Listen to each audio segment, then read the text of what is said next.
Say hello to the new Audi Q5. This is not a facelift, it's not an update, it's an all new generation car. Underneath the skin, you've got a new platform, you've got an updated engine with mild hybrid, you've got completely new interiors. This is significantly different from the Q5 that we know and we love. Welcome to Evo India. We're in the south of Spain. It's not sunny, it's really rainy, but we've got the whole day with the Audi Q5 and we're going to get into all of the details about it. Before we go ahead though, make sure you like this video, subscribe to the Evo India channel and leave a comment down below. Do you like how the new Q5 looks? We'd love to know.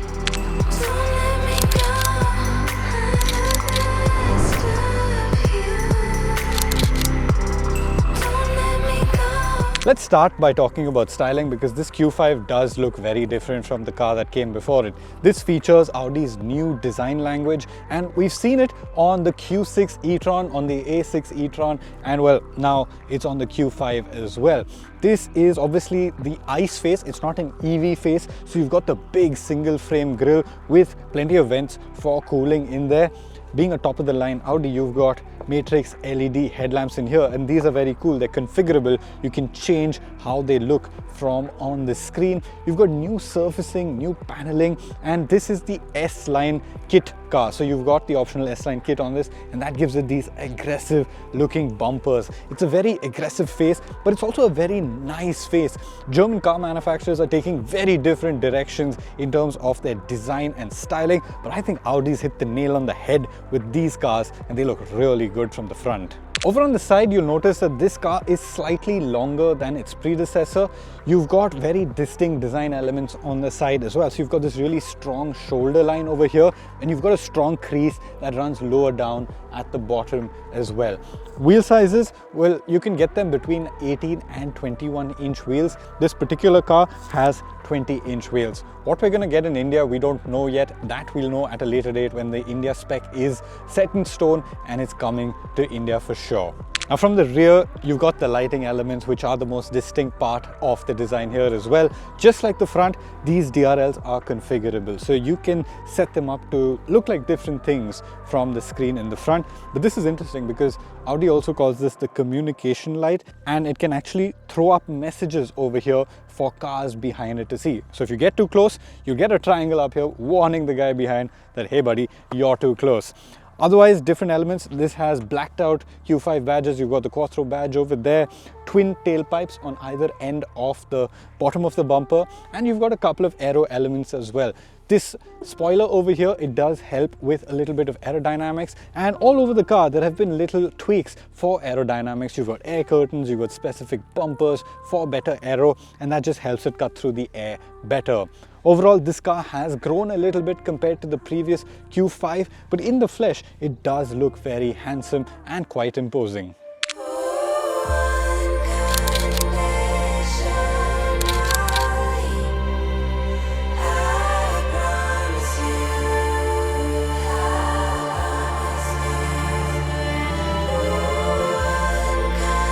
Step inside the Audi Q5 and it's a very new place compared to what it used to be. But if you've been in any of the new EVs, the Q6 e-tron, the A6 e-tron, this will be very familiar. Front and center, you've got this twin screen setup. So this is an 11.9 inch instrument cluster and adjoined to it is a 14.9 inch infotainment screen. These two screens are your virtual cockpit in the sense. You've got your information for your drive over here and your maps, navigation and audio over here. You've got an optional 10.9 inch screen on this car and this is just for the passenger. Now in terms of material selection, top class over here. You've got nice wood on the dash, soft touch materials everywhere else. It really feels nice and expensive. You've got some brushed aluminum looking things as well over here. Storage has been given a lot of priority in the new Q5. You've got nice big cup holders over here. You've got a wireless phone charging tray, and this has been increased in size just to make it a little more practical. You've also got large door pockets. So the idea here was to make the Q5 a lot more practical and a lot more usable.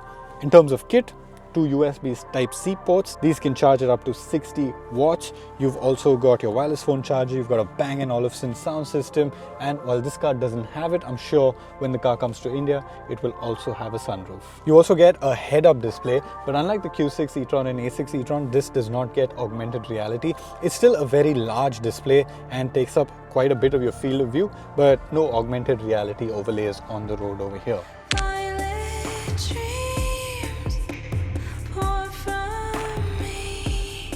Stepped in the back seat and you realize that the Q5 does have plenty of space. In terms of knee room, you've got a couple of inches free, plenty of headroom free, so space is really not a problem over here. Audi has done something really cool. The Q5's back seat is on rails, so I can actually slide it forward and backwards, and the idea here is to free up space in the boot if you need it, or free up space in the back seat if you need it. Equipment at the back, this car has 3-zone climate control, so you've got your separate zone over here, and it also has heated rear seats. Not something I think that will come to India, but this car has it. Your USB Type-C ports in the rear can charge it up to 100 watts. So you can actually charge a laptop off these Type-C ports, which is quite useful actually. And yeah, that's about it. You've got a very comfy, very snug back seat. The backrest also does have recline, so you can put it into this upright angle or slide it backwards and get a little more comfortable. Also worth talking about is the boot space. Open this up. You've got a pretty large boot. This is a cabin bag, that's a backpack, and it's holding all of it very comfortably. Because you can slide the seats forward and aft, you actually get a little more space in the boot if you slide them forward. Plus they can be folded down flat, and if you do, you get 1457 liters. Another interesting solution that they've come up with is smart storage for the parcel tray. So this tray can actually be stored underneath here, so when you actually have large items to load in here, this tray is not getting in the way.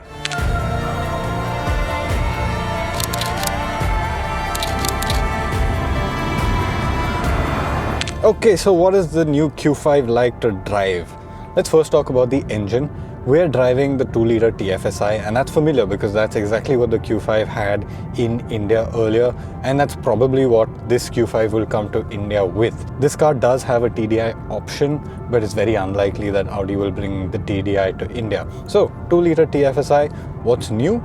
Well, the mild hybrid system. Audi has spoken a lot about it in their product presentations, and this works as you would expect a mild hybrid system too. So you've got a starter motor generator which is hooked up to the engine, and that basically allows you to regen from the engine and also allows you to add a little bit of boost and a little bit of electric torque when required. The engine's outputs itself 201 bhp, 320 Nm of torque. And to add to that, you have the mild hybrid, which adds 24 bhp and 230 Nm of torque. Now obviously it's not 320 plus 230 gives you 500 and whatever Nm of torque. That's not how it works. The mild hybrid system assists the engine when the engine is not making peak torque. You can also start the car and roll off in fully electric mode. So at parking speeds, at maneuvering speeds, when you just start the car, you actually start in electric, and then you can get moving, and once you have load requirements from the engine kicks in and gives you that amount of power and torque that you need. So it's very smooth, very seamlessly integrated. The engine itself reasonably quick. You know, this is a familiar engine. It feels very familiar in those characteristics. It's smooth, it's refined, it likes to rev. It's matched to a 7-speed DCT transmission, and very smooth, very refined characteristics, enough power, adequate performance. You know, you're really not left wanting.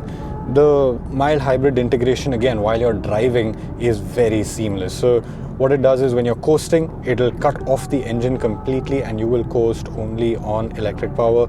If you have, say, very light throttle inputs during this coasting, it'll even give you torque through only the electric motor. But obviously if you ask for more from the accelerator, it does, well, kick the engine in. But what's interesting is you don't really feel the engine kick in at all. It's absolutely seamless, absolutely silent. And I mean that, you know, it's imperceptible as to when the engine kicks in, which is really cool. Another big advantage of this MHEV system is that the stop-start system gets more comprehensive. So obviously, since you have a bigger battery and you're regenerating energy into that battery, you can run all of the loads on the car while the engine is off better, and you can even run the AC compressor when the engine is off. So next time you're stopped at a signal, the engine stays on and you stay cool in the car, which is great. You do get paddle shifters with this car, so you have your 2 plastic paddles behind the steering wheel, and you do get drive modes. So you can put it into your balance mode, which is like a mid setting. You have a comfort mode, which essentially softens everything up, and a dynamic mode. And in terms of the engine, the dynamic mode does get a little more sprightly. The gearbox is, it keeps you in a higher gear longer, so you do get a little better performance out of it.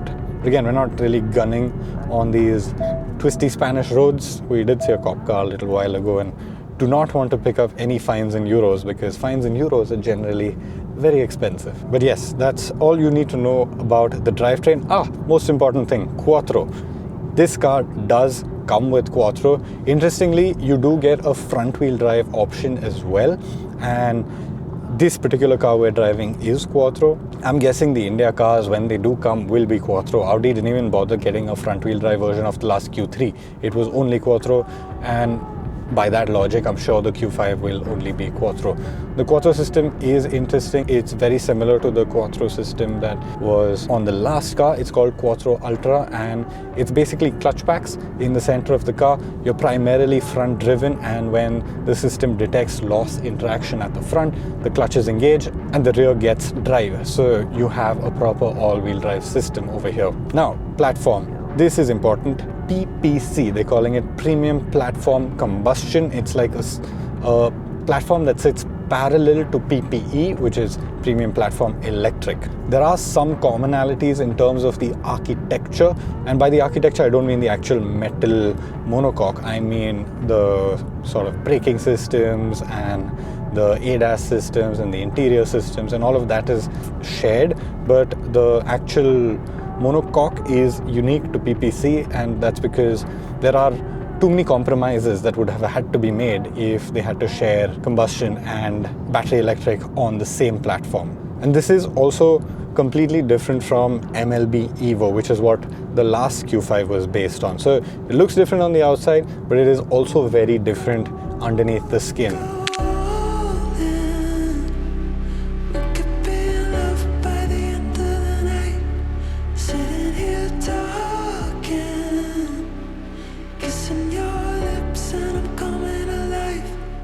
What's it like to drive?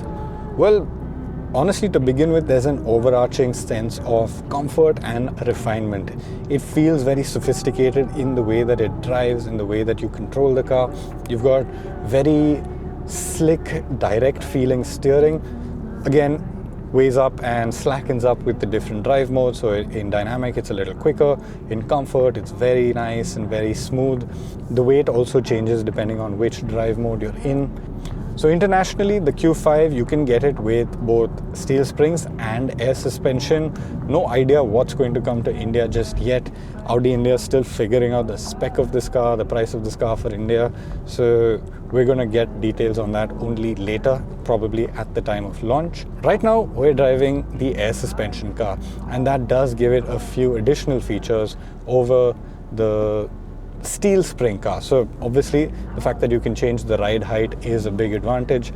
You can jack it up for the off-road mode, and you can even lower it up to 50 mm for ingress and egress, which is useful. Ride quality itself, very comfortable, very compliant. This car is running 20-inch wheels. The range of wheel sizes range from 18 to 21s, again, depending on the spec of the car, and we don't have any idea what's coming to India just yet. But on 20s, it is very comfortable, very planted. There is a slight firm edge over slightly bumpier roads over here, but the roads in Spain are so good that you barely feel any bumps. What you do feel is a solid sense of plantedness, of stability.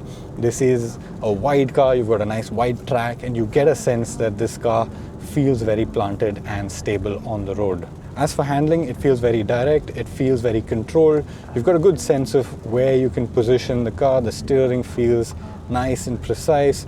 The suspension, we're not really pushing it hard enough to sort of broach the subject of roll with the suspension, but there's a good sense that this feels very dynamic and competent. So we're going to have to drive it in more familiar roads and push it a little harder where the speed limits aren't so strict to find out what it really handles like. But first impressions are very positive. Something interesting that's worth talking about is the braking system. So this has an integrated braking system which is very similar to the EVs actually, and you can actually regenerate through braking.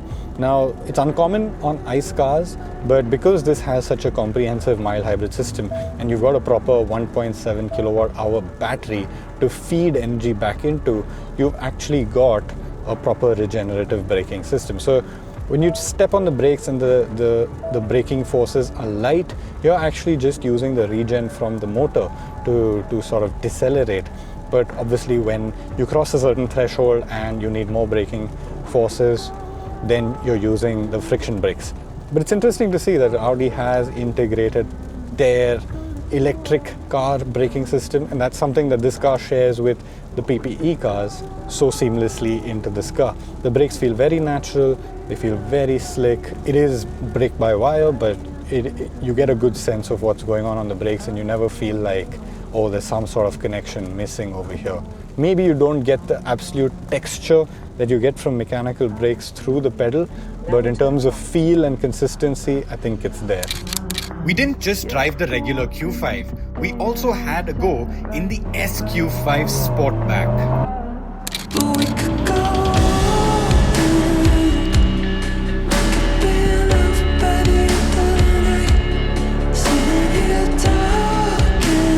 This is the Audi SQ5 Sportback.